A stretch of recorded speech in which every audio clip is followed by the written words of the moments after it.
बिहार में नई सरकार का गठन हो चुका है। नीतीश कुमार ने 10वीं बार मुख्यमंत्री के तौर पर शपथ ले ली है, लेकिन बिहार में एनडीए की जीत ने सभी को हैरान कर दिया है, जिसके चलते विपक्ष ने वोट चोरी के आरोप लगाए हैं। वहीं अब आरजेडी ने बिहार की 3 सीटों पर चौंकाने वाला खुलासा कर वोट चोरी के आरोपों को पुख्ता करने का काम किया है। आरजेडी के इन आरोपों से यह साबित हो रहा है कि बिहार में एनडीए खुलेआम बेईमानी करके जीता है। तो क्या है ये पूरा मामला, देखिए इस रिपोर्ट में। बिहार में नई सरकार का गठन हो चुका है। एनडीए की सत्ता वापसी हुई है, लेकिन बिहार विधानसभा चुनाव में एनडीए की बम्पर जीत को बचाना विपक्ष के लिए मुश्किल हो गया है, क्योंकि वोटिंग के बाद से ही जमीनी स्तर से लेकर सभी मीडिया चैनल्स के एग्जिट पोल के हिसाब से महागठबंधन की सरकार सत्ता में आने वाली थी, लेकिन नतीजे उम्मीद से बिल्कुल उलट आए। विपक्ष की तरफ से इसके पीछे की वजह वोट चोरी बताई गई। वहीं एक बार फिर आरजेडी ने चुनाव में हुई बड़ी धांधली के आरोप लगाते हुए 3 सीटों पर जानबूझकर पोस्टल वोट रिजेक्ट करने के आरोप लगाए हैं।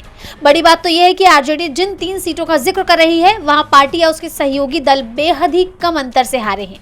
आरजेडी ने एक्स पर पोस्ट कर लिखा, जबरन बेईमानी से हराई गई सीटों के झकझोरने वाले आंकड़े। नबीनगर विधानसभा में 112 वोटों से आरजेडी हारी और 132 पोस्टल वोट रिजेक्ट हुए हैं।